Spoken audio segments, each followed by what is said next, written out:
সাকিবিয়ানরা চটে উঠলে তার পরিণাম কিন্তু ভালো হয় না। 2017 সালের সেই ঘটনা আবার পুনরাবৃত্তি না ঘটুক। সাকিবিয়ানরাও চায় না একই জিনিস রিপিট হোক, কেননা একটা ফ্যান বেস খেপে গেলে যে কি ভয়ঙ্কর পরিণতি হতে পারে সেই উদাহরণ কিন্তু সাকিবিয়ানরা এর আগেও দিয়েছে, আবারও তারা দিতে কিন্তু দুবার ভাববে না। বরবাদ সিনেমার থিম হচ্ছে রোম্যান্স অ্যান্ড ভায়োলেন্স। জানতে পারা যাচ্ছে ছবির বেশ কিছু ইম্পর্টেন্ট ব্রুটাল সিন ছবি থেকে কাটা যাবে। এরকমটাও হতে পারে ছবির প্রায় সমস্ত ব্রুটাল সিনগুলোই কাটা যাবে। কথা একটাই, চাওয়া একটাই, আনকাট সেন্সর চাই। যদি বাংলাদেশে সার্টিফিকেশন বোর্ডই চালু হয়েছে তাহলে সার্টিফিকেট দেওয়া হোক, অ্যাডাল্ট সার্টিফিকেট চাই আমরা। আনকাট ছবি চাই, কোনো রকমের কাটা ছেঁড়া আমরা চাইছি না। আর একটা বিষয় আমি কিছু জনকে বলতে চাই, এই ধরনের সিরিয়াস কন্টেন্টগুলো যখন করছি, দু একজনাকে দেখছি কমেন্ট বক্সে এসে এসে লিখছে ভুয়ো তথ্য ছড়াবেন না, সাকিবিয়ানদের বিভ্রান্ত করবেন না। আমি তাদের উদ্দেশ্যে একটা কথা বলছি, আপনারা একটা কাজ করুন, আপনারা বরবাদ টিমের সাথে যোগাযোগ করবার চেষ্টা করুন, যার যেভাবে যা যা কন্ট্যাক্ট আছে আপনারা নিজেরা সত্যি খবরগুলো বের করে আনার চেষ্টা করুন, তো তারপরে জ্ঞান দেবেন কমেন্ট বক্সে। আমি কিন্তু এখানে সাকিবিয়ান ভাইদের বোনদের কিছু বললাম না। মুখোশধারী কিছু সাকিবিয়ান আছে যারা অ্যাকচুয়ালিতে হেটার। আমরা কোনো রকমের কোনো সিরিয়াস ভিডিও বানালেই কমেন্ট বক্সে জ্ঞান দিতে চলে আসে। আমরা কিন্তু কোনো তেলি মোহাম্মদ আলীর কাছ থেকে ইনফরমেশন নিয়েই চট করে বসে পড়ি না ভিডিও বানাতে, যতক্ষণ না শিওর শট গ্যারান্টেড কোনো খবর পাই। এটা এতটা জোর গলায় বলছি বরবাদকে কাটাছেঁড়া করার জন্যে উঠে পড়ে লাগা হয়েছে, মানে লাগা হয়েছে, এর মধ্যে কোনো রকমের ভুল তথ্য নেই। আর আমরা সবাই চাইছি বরবাদ আনকাট সেন্সর পাক। যদি সার্টিফিকেট পায় তো সার্টিফিকেট পাবে। অ্যাডাল্ট ছাড়া যদি কেউ বরবাদ না দেখতে যেতে পারে তো দেখতে যেতে পারবে না। যাদের মনে হবে তারা বরবাদ দেখতে যাবে, কিন্তু আমরা কোনো কাটা ছেঁড়া চাই না, কেননা এই সিনেমাটার মুখ্য কিন্তু অবশ্যই ভায়োলেন্স বা ব্রুটালিটি। এটা কিন্তু বরবাদ টিম প্রথম দিন থেকে বলেছিল। শুধু প্রযোজক নয়, ডিরেক্টর মেহেদী হাসান হৃদয় প্রথম দিনে ক্লিয়ার করেননি। আমি যখন বম্বেতে বসে হৃদয় ভাইয়ার প্রথম ইন্টারভিউটি নিই, তখন আমি জিজ্ঞাসা করেছিলাম যে বরবাদের মধ্যে স্পেশাল কী পাবে দর্শক, যা এর আগে বাংলা সিনেমায় কখনো পায়নি। একদম ওপেনলি হৃদয় ভাই আমাকে বলেছিলেন ব্রুটালিটি পাবে, ভায়োলেন্স পাবে বরবাদ সিনেমায়। তো প্রথম থেকে তো তারা ক্লিয়ার ছিল যে তারা এই থিমের ওপরে ছবি বানাতে চাইছে, বা তাদের ছবিতে ভায়োলেন্স থাকবে, তাদের ছবিতে ব্রুটালিটি থাকবে।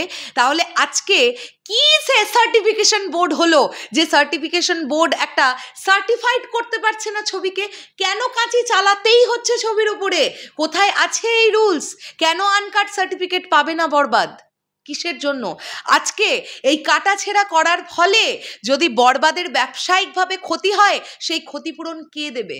আজকে প্রযোজক যে টাকাটা বিনিয়োগ করেছেন, তিনি ব্রুটাল সিনগুলো তৈরি করার জন্য যে অর্থটা লগ্নি করেছেন, তিনি যে পরিমাণ টাকাটা খরচ করেছেন, আজকে সেই দৃশ্যগুলো যদি ছবি থেকে কাট পড়ে যায়, তাহলে আজকে প্রযোজকের কি অবস্থা? আর যেখানে প্রথম দিন থেকে বাংলার দর্শক অপেক্ষা করছে ডিফারেন্টভাবে মেগাস্টার শাকিব খানকে দেখবে উইথ ব্রুটালিটি, তাহলে তারা যখন সিনেমা হলে গিয়ে সেই দৃশ্যগুলো দেখতে পাবে না, তাদের তো বরবাদ খারাপ লাগতে পারে, তাদের তো মনে কচকচানি হতে পারে যে না, আমরা যেটা দেখবো ভেবেছিলাম সেটা তো দেখতে পেলাম না। এটার জন্য দায়ী কে? প্রযোজক? কখনোই নয়। এটার জন্য দায়ী তারা যারা বরবাদ সিনেমাটার ওপরে কাটাছেঁড়া করবে বলে ডিসাইড করেছে। তো আমি ইতিমধ্যে প্রচুর সাকিবিয়ান ভাইদের বোনেদের মেসেজ পেয়ে গেছি যে দিদি, তুমি অবশ্যই প্রযোজক এবং পরিচালককে বলো যে তারা যেন মানসিকভাবে ভেঙে না পড়েন। অর্থাৎ রিয়েল এনার্জি প্রোডাকশন, ঋদ্ধি সিদ্ধি এন্টারটেনমেন্ট, মেহেদী হাসান হৃদয় ভাইয়া, সবাইকে এটা বলতে চাই যে আপনারা মানসিকভাবে কেউ ভেঙে পড়বেন না। সাকিবিয়ান বাহিনী আছে আপনাদের সঙ্গে। কিভাবে প্রোটেস্ট করতে হয়, কিভাবে আন্দোলন করতে হয়, সেটা সাকিবিয়ানরা জানে, আর সেটা কিন্তু তারা করবে, কেননা মেগাস্টার শাকিব খান আছেন এই ছবিতে। আর মেগাস্টার শাকিব খান কিন্তু সাকিবিয়ানদের কাছে ইমোশন। হ্যাঁ, এবং আমি আরও একটা বিষয়, এটা আমার খুব ছোট্ট মগজে একটা একটা ধারণা বা একটা অনুরোধের জায়গা থেকে বলছি, আপনারা প্রেস মিট করুন। বরবাদ টিমকে বলছি, যদি প্রেস মিট আপনারা করেন কেমন হবে ব্যাপারটা। একটু আগে দেখলাম জিন 3 সিনেমার টিম প্রেস মিট করছে, তারা তাদের মতন করে প্রেস মিট করছে, তাদের কোনো প্রবলেমে ফাঁসতে হয়নি। কিন্তু বরবাদ টিম তো, আপনারা তো প্রতিনিয়ত চড়াই উতরাইয়ের মধ্যে দিয়ে যাচ্ছেন। আমরা তো জানি, যারা একটু টিমের সংস্পর্শে থাকি আমরা তো জানি আপনাদের উপর দিয়ে কি যাচ্ছে। প্রেস মিট করুন না, বিভিন্ন গণমাধ্যমকে ডাকুন, আপনাদের যেটা বলার আপনারা ওপেনলি বলুন, যেটা হচ্ছে সেটা অন্যায় হচ্ছে, এবং আমরা চাইবো সেখানে আমাদের মেগাস্টার উপস্থিত থাকুক। আমরা চাইবো, এটা আমাদের চাওয়া, যে মেগাস্টারের কি বক্তব্য এটা নিয়ে। এই যে তিনি যে দেশের মেগাস্টার, সেই দেশের সার্টিফিকেশন বোর্ডের অবস্থা এই, যারা প্রথম থেকে জানতো যে এটা একটা ব্রুটাল ফিল্ম, জানার পরেও আজকে 11th আওয়ারে এসে ছবিটার ওপরে এইভাবে কাটাছেড়া করবে বলে ডিসাইড করেছে, এটা নিয়ে দেশের মেগাস্টারের বক্তব্য কি এটাও আমরা জানতে চাই। প্রযোজকের বক্তব্য কি, ডিরেক্টরের বক্তব্য কি, আপনারা ওপেনলি বলুন। সংবাদ মাধ্যম আছে তো, সাকিবিয়ানদের জানান, এক্স্যাক্টলি সাকিবিয়ানদের সামনে আপনারা আনুন বিষয়গুলোকে। কেননা পুরো ব্যাপারটা না এখনো সাকিবিয়ানরাও কিন্তু ধোঁয়াশার মধ্যে আছে, কেননা একদম টিমের তরফ থেকে খোঁজ কিছু খবর তারা পাচ্ছে না। তারা জানতে চাইছে যে কি হচ্ছে বরবাদ সিনেমার সঙ্গে, কি অন্যায়টা যেটা ঘটছে সেটা সামনে আসুক, তারপর তো সাকিবিয়ানরা আছে, বুঝিয়ে দেবে তো তারা কি করতে পারে আর কি না করতে পারে। ইতিহাস সাক্ষী আছে সাকিবিয়ানরা খেপে গেলে কি হতে পারে। যাই হোক, আমার মনে হয় বরবাদ আমাদের সবার কাছে খুব স্বপ্নের একটা ছবি। তো আমরা যারা বাংলা সিনেমাকে ভালোবাসি, আমাদের কাছে একটা স্বপ্নের ছবি, একটা ড্রিম প্রজেক্ট বরবাদ। কেননা বরবাদ এমন একটা ছবি হয়েছে বলে আমরা আশা করছি বাংলায় এ ধরনের ছবি এর আগে হয়নি। তো এই ছবিটাকে আটকাবার জন্যে প্রচুর মানুষ চেষ্টা করছে। টিল নাও এই সময়টায় পর্যন্তও বরবাদ টিম যুঝে যাচ্ছে সেই মানুষগুলোর সঙ্গে।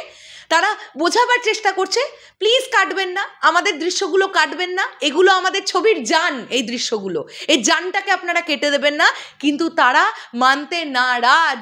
যখন ভালোভাবে বুঝিয়ে কাজ হবে না, তখন তো অন্যরকম কিছু করতেই হবে। ওই যে প্রবাদ বাক্য আছে, সোজা আঙুলে ঘি না উঠলে আঙুল তো বেঁকাতে হয়। সাকিবিয়ানরা আছে সেই জন্য।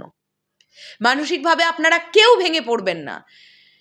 বরবাদ ঠিকঠাকভাবে না বেরোলে সিঙ্গেল স্ক্রিনের হল মালিকরা পর্যন্ত তারা বলে দিয়েছে যে আমরা হল বন্ধ রাখবো। বরবাদ ছাড়া আমাদের কাছে কোনো ছবির প্রায়োরিটি নেই, আগে বরবাদ, তারপরে দেখা যাচ্ছে অন্য কিছু কি। যাই হোক, শেষ করলাম ভিডিওটা। তোমাদের কি বক্তব্য সাকিবিয়ান ভাইরা বোনেরা এটা নিয়ে অবশ্যই কমেন্ট করো। আর মানসিকভাবে একটু প্রিপারেশন নিয়ে রাখো, মনে হচ্ছে একটা কিছু লাগবে। হ্যাঁ, কারণ বরবাদ টিম তো গত কয়েকদিন ধরে এটা সহ্য করে যাচ্ছে, তারাও না ফ্রাস্ট্রেটেড হয়ে গেছে। মানে প্রযোজকের এখন মনে হচ্ছে কি তে অন্যায় করে ফেলেছে, বাংলাদেশে একটা ছবি প্রডিউস করে অন্যায় করে ফেলেছে। এত এত চড়াই উতরাইয়ের মধ্যে দিয়ে যেতে হচ্ছে তাদের, প্রতিটা মুহূর্ত, দিনের পর দিন, রাতের পর রাত তাদের ঘুম নেই, শুধু একটাই কথা ভেবে তারা যে ছবিটাকে বানালো স্বপ্নের মতন করে, সেই স্বপ্নটা কি আসলে পূরণ হবে, পূরণ হতে দেবে এই লোকগুলো যারা চাইছে না বরবাদ ব্যবসা করুক, যারা চাইছে না মেগাস্টারের আরো একটা ব্লকবাস্টার বেরোক? আমরা আছি সাকিবিয়ানরা, সব সময়ের জন্য আছি। মানসিকভাবে প্রস্তুতি হও, প্রস্তুতি নাও সাকিবিয়ান ভাইরা বোনেরা। মনে হচ্ছে মাঠে নামতে হবে, সেই সময় এসে গেছে। টাটা।